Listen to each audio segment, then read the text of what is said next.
Alors, on va enchaîner tout de suite.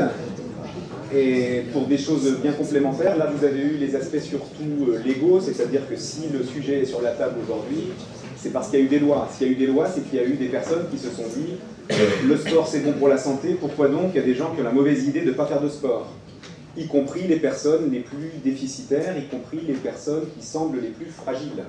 On a employé le terme de limitation tout à l'heure, mais on peut aussi parler du terme de fragilité, puisqu'il a été question à la fin de savoir si c'était les patients chroniques ou les patients en ALD. Vous voyez que les curseurs peuvent bouger, et on peut finalement parler d'une partie de la population ou d'une autre. Vous, kinésithérapeute, vous ne connaîtrez que la partie qui franchira la porte de votre cabinet de kiné. Donc tout cela vous intéresse, et pour tout cela, le concept de sport santé vous intéresse. Donc là-dedans, il ne faut pas faire d'amalgame. Pas d'amalgame du tout, ça veut dire que bouger pour sa santé, c'est éviter d'être sédentaire. C'est un conseil qu'on peut donner même aux gens qui ne rentrent pas dans votre cabinet de kiné. Faire du sport, les fédérations sportives, moi j'appartiens à une fédération, la fédération handisport, eh bien c'est faire la promotion du sport avec tous les risques inhérents à la pratique sportive, mais il y a un bénéfice aussi, il n'y a pas que du risque, donc faire du sport c'est bon aussi, donc ça se conseille aussi quand même. L'activité physique, ça peut n'être que la partie médicament, et c'est bien là l'histoire, c'est que pourquoi il y a une notion de prescription, de sport sur ordonnance, c'est parce que le sport doit être considéré comme un médicament. Alors là, les lobbies pharmaceutiques ne seraient pas d'accord, parce qu'ils se disent la prévention, ça ne nous rapporte rien. Beaucoup de kinés sont plutôt pour ça, pour un retour à des médecines plus naturelles, pour le fait d'utiliser son corps correctement. Vous, l'idée de dire que c'est que les ALD, etc., ça ne vous interdit pas de faire une promotion de votre métier. De dire que votre kiné est partenaire de votre santé, le sport est bon pour la santé, personne ne vous dira l'inverse. Hein. Donc sport et kinésithérapie sont indissociables. Donc là, il n'y a pas de bagarre à pas kiné. Vous restez dedans, vous êtes dedans, les APA sont aussi dedans, on ne voit pas où est le problème. Donc les patients, il faut leur dire, votre kiné vous connaît bien, il vous accompagne pour vous remettre en activité si vous avez... c'est une activité, quel que soit votre statut. ALD, chronique, et même personnes qui étaient en bonne santé, mais qui risquent de plus le devenir parce qu'il y a de la sédentarité. Évidemment, quand on est en ALD, le kiné vous soigne dans le cadre de votre maladie ou des complications de celle-ci, votre médecin vous a suggéré de faire du sport, vous avez entendu parler du dispositif santé, vous interpellez votre kiné, et le kiné vous accompagne dans le redémarrage d'une activité sportive. Bien sûr, ce n'est pas lui qui va aller jouer au tennis avec vous, le kiné il a autre chose à faire, il a ses patients à voir toute sa journée, il finit à 21h le soir, il n'a pas le temps d'aller jouer au tennis ou au golf l'après-midi avec chaque patient. Évidemment, tout ça, ça a été soutenu par l'ordre des kinés qui est là pour vous aider à avoir une lecture, créer des supports pour expliquer aux patients en ALD qu'avant de se lancer dans une reprise de l'activité, il est intéressant de faire un bilan kiné. Dans la kiné, il y a la partie rééducative, il y a la partie évaluative. Donc ce que disait le professeur Chenuel tout à l'heure, c'était de dire c'est à nous de décliner le dispositif puisqu'il n'existe pas encore. Il n'existe pas parce qu'il n'est pas payé, parce qu'il n'est pas financé. Mais il va l'être. De la même façon que l'ostéopathie qui est remboursée par les mutuelles, les patients qui seraient demandeurs, s'il y a une pression des patients, à un moment donné, il y aura un moyen de financer et de rembourser ces séances. Et vous avez compris que vous étiez identifié sur les patients les plus à risque. Donc l'idée, c'est l'orientation. Votre boulot, ça sera d'orienter les patients ou les demandeurs vers la bonne catégorie, donc de détecter leur phénotype, de déterminer leur phénotype. Et là, vous aiderez le médecin généraliste qui pourra vous dire « moi, j'y connais rien, c'est ton boulot ». Parfois, les médecins généralistes vous donnent les clés de la boutique. Quand ils vous font une prescription, ils ne connaissent pas les diagnostics osteoarticulaires, ils vous font entière confiance. Il y aura sans doute ces réseaux qui seront possibles. Les kinés dignes de confiance en libéral auront un accès à la confiance des médecins prescripteurs. Et s'il n'y a pas de prescription, c'est soit qu'ils ne s'y connaissent pas, soit qu'ils n'y croient pas, soit que vous ne les avez pas assez convaincus. Donc c'est aussi un petit peu à vous de les convaincre. Pour le kiné, on est bien clair, si le médecin demande « je ne sais pas trop faire mon phénotype, je ne sais pas trop quoi prescrire l'ordonnance du professeur Chenuel tout à l'heure », le médecin, dans le cadre d'une ALD ou autre, peut vous dire « je vous envoie ce patient pour une évaluation ». Et donc là, l'évaluation, c'est payé puisque c'est un acte de rééducation. Donc là, vous pouvez tout à fait envisager de ne participer à l'effort de guerre du sport santé qu'en faisant des évaluations pour déterminer les phénotypes et aider à mettre en place le système. Vous n'allez pas faire de l'activité physique adaptée. D'accord, hein, vous comprenez, vous n'allez pas faire la partie rééducative. Donc là, il y a des cotations, ça a été vu par les différents du RPS, etc. Il y a des choses que vous retrouverez sur Internet. L'idée, c'est qu'il y a toujours un médecin généraliste ou un médecin MPR, un médecin du sport, a le droit de prescrire aussi, mais c'est le plus souvent le médecin généraliste. Et il y a un sens. C'est lui qui demande au masseur-kinésithérapeute de prendre un patient en charge dans le cadre de l'ordonnance de tout à l'heure. S'il vous l'envoie, puisqu'il n'est pas obligé de vous l'envoyer à vous en direct. Mais s'il vous l'envoie, vous lui renvoyez un bilan. Et donc vous lui renvoyez un avis, c'est ce que vous faites avec tous vos patients.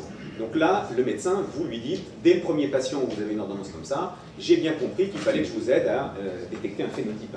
Et donc là, c'est la troisième chose. Et là, soit il vous le renvoie en disant effectivement, je suis bien convaincu que le patient est limité et fragile, et il est dans la catégorie 4 des phénotypes, c'est bien vous, donc je vous represcris des séances.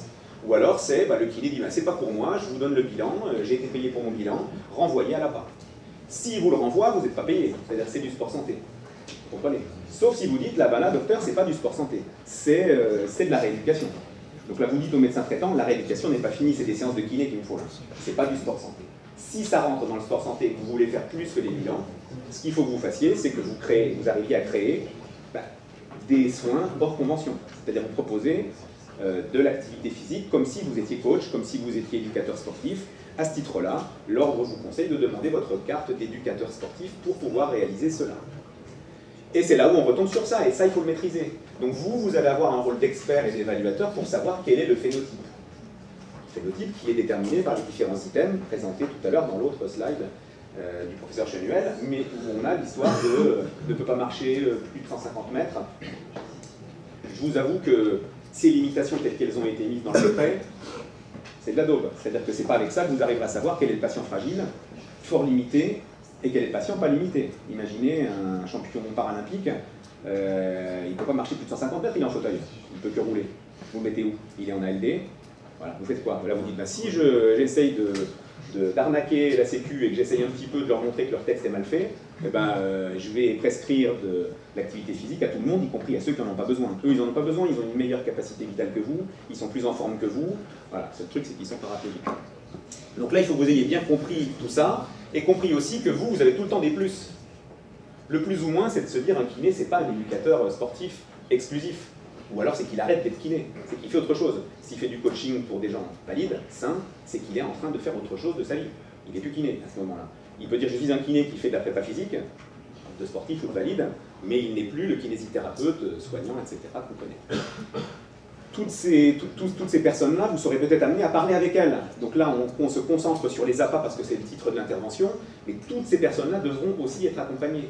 Et là, vous devrez travailler en réseau, et la plupart du temps, les réponses médicales, si le médecin généraliste les a qu'imparfaitement, ça sera à vous d'être peut-être le pivot de la connaissance autour de tout ça. Donc tout ça, il faudra le maîtriser. Vous serez obligé de le maîtriser. Donc il faudra que vous soyez très clair, pour tous ceux qui sont étudiants par exemple ici, quelle est la frontière entre la rééducation et l'activité physique. Il faudra qu'il n'y ait aucun état d'âme pour vous, pour savoir à quel moment vous faites l'un, à quel moment vous faites l'autre. Pas d'amalgame. Pas d'amalgame sur le décret, mais ceux qui seraient en se disant, il raconte ce qu'il veut Fering, et puis tout ça, je vais quand même regarder les limitations données dans le décret. C'est là-dessus que je vais me baser, parce que c'est comme ça, il a sûrement raconté des bêtises comme d'habitude, eh bien, je vais regarder uniquement ce que dit le décret. Et bien là, vous allez nager la brasse coulée, parce que le décret, il est inné. En tout cas, cette partie-là du décret, l'annexe 11.7.2, elle a été faite à la va-vite, en n'écoutant pas forcément les recommandations des gens qui étaient dans les groupes de travail et qui étaient les experts, ce qu'on vous a dit tout à l'heure. Donc des fois, les politiques vont un peu vite en besogne, on l'a constaté récemment, vous voyez à quoi je fais référence. Donc l'idée, c'est qu'il y a quand même des fonctions locomotrices, neuromusculaires, osteoarticulaires. Là, vous vous dites, je suis dans mon cœur de métier, et donc le MK, oui, bien sûr, là-dedans, vous allez évaluer, vous allez pouvoir identifier quelqu'un de fragile, quelqu'un qui est en phénotype 4, sans problème, parce que c'est votre cœur de métier d'évaluer ce type de déficience. Avec votre BDK, avec tout ça, vous saurez naviguer là-dedans de manière aisée. Il y a aussi les fonctions cérébrales, fonctions cognitives, vous aimez déjà un petit peu moins. On aime un petit peu moins, c'est moins considéré comme étant notre cœur de métier. La fonction langagière, c'est l'orthophoniste, plutôt on peut se dire, en quoi, juste parce qu'il est aphasique, ou juste parce qu'il est muet, il rentrerait dans un phénotype 4. Pareil, il est sourd, pour le 100 mètres en 11 secondes, je ne vois pas tellement bien en quoi il rentrerait dans ce dispositif. Non, mais pourquoi pas, sauf si fragilité. Si vous avez des personnes concernées par tout ça et qui sont, selon vous, fragiles, c'est à vous de déterminer s'ils le sont. Et les fonctions diverses, visuelles, sensitives, auditives, c'est ce que j'évoquais juste avant, Proprioceptive, là ça revient dans votre cœur de métier, et surtout douleur. Vous allez accompagner des personnes avec des SDRC, hein, la session juste avant il y avait le SDRC, eh bien vous allez accompagner des gens qui sont fort limités fonctionnellement. Ils ne sont pas en situation de handicap, mais temporairement ils le sont. Un SDRC c'est extrêmement invalidant. Donc vous vous retrouvez vous à accompagner des gens qui sont en situation de fragilité. Donc c'est à vous de vendre au médecin l'idée que vous mettez un red flag sur le patient X, Y ou Z. Moi je vous invite même à mettre un feu vert, un feu orange clignotant et un feu rouge. Rajoutez le feu orange clignotant à certains moments. Ça peut être le moyen de prolonger des séances par le kiné et de ne pas tout de suite passer à la case à pas si vous êtes dans le cadre du dispositif sport santé. Ça se négocie avec le médecin. Ceux qui ont appris à faire des courriers au médecin, etc., ils voient de quoi je veux parler. Enfin, certaines personnes dans l'assistance qui rigolent. Donc, l'ordre des kinés, je l'ai cité tout à l'heure, il a mis en place une notice de mise en œuvre de l'activité physique. Vous ne pouvez pas être expert en tout, mais si vous voulez en faire un petit peu, vous pouvez vous référer à cette notice qui est, on va dire, finalement, un moyen d'avoir une lecture un peu kinésithérapique de la circulaire que je critiquais tout à l'heure, de l'annexe de la circulaire que je critiquais tout à l'heure. Et donc là, on l'a, hein, ça ressemble à ça en format PDF qui est téléchargeable, ça ressemble à ça si on se l'imprime, donc on va essayer de le décliner de différentes manières.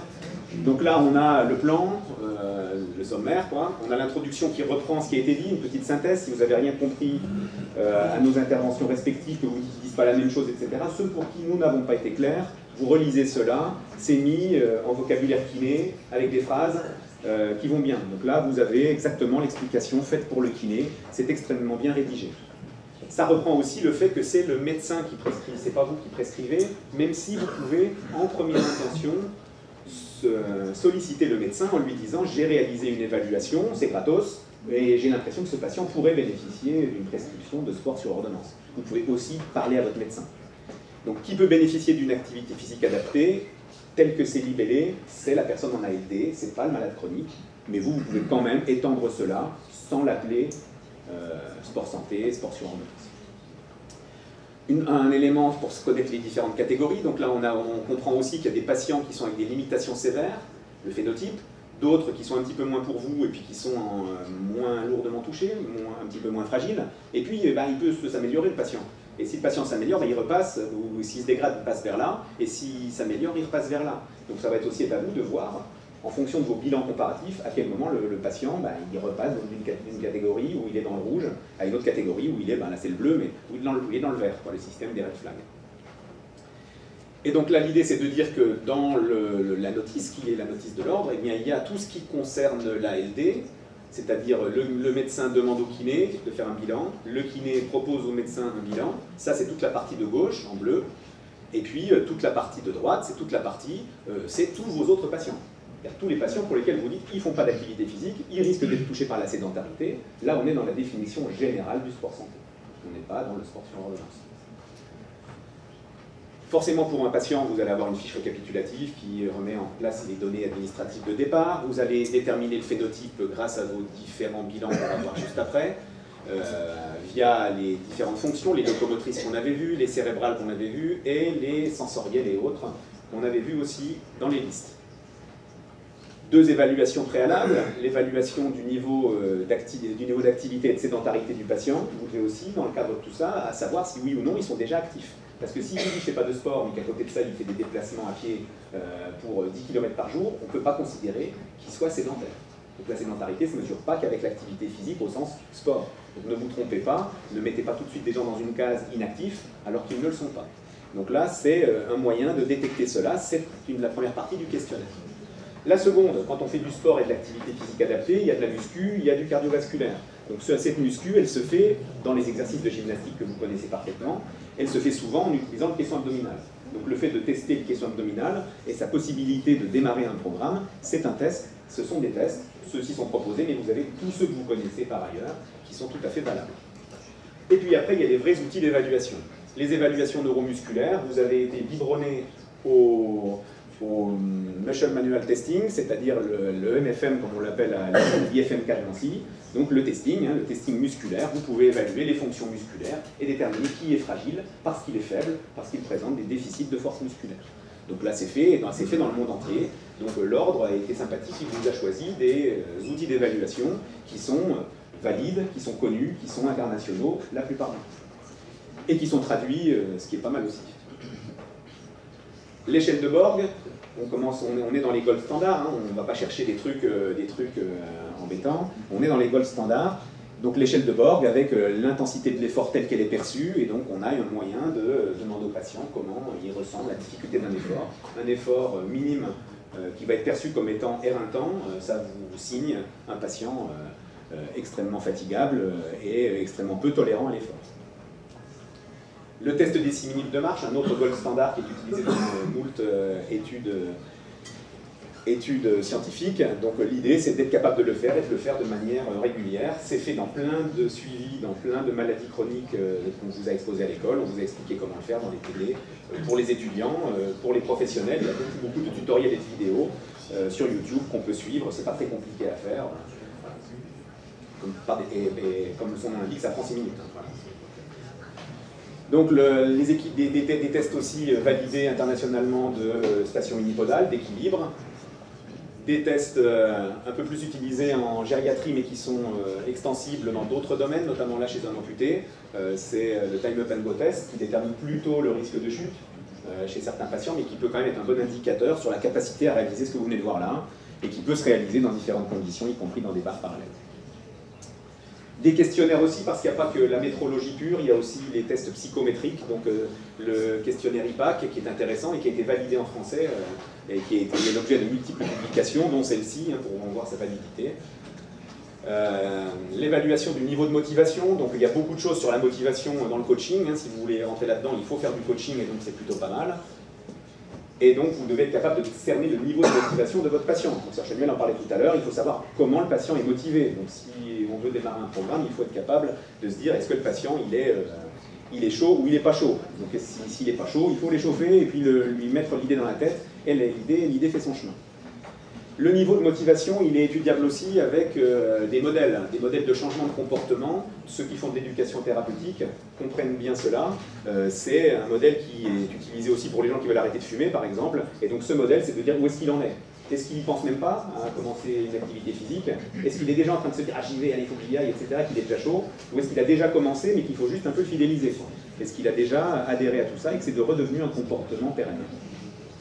L'échelle de Piper, c'est une échelle de fatigue. Donc là, il y a des tas d'échelles. Ça aurait pu être l'échelle de Pichot, c'est l'échelle de Piper, ça commence pareil. C'est une échelle que vous verrez en téléchargeant ou en consultant ce document. Donc vous avez des tas d'outils d'évaluation qui vous permettent de construire, en plus d'autres outils auxquels vous pourriez croire, vous pouvez tout à fait faire des propositions honnêtes, bien sûr, au médecin pour lui dire « je veux m'inscrire dans le cadre d'un dispositif sport santé. J'ai compris que vous étiez un petit peu en galère, docteur machin, docteur bidule.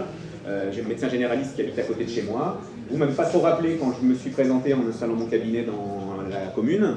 Et bien là, il y a un truc qui s'impose à vous. Si vous voulez qu'on travaille ensemble, on peut démarrer un travail. Vous faites plus confiance aux vieux kinés qui travaillent au bout de la ville. Ben, là, vous pouvez recommencer à travailler avec moi via cette mise en place. Mais évidemment, il y a un fonctionnement. Le fonctionnement, c'est qu'il y a du médecin. Je viens de vous le dire, il faut que vous parliez au médecin.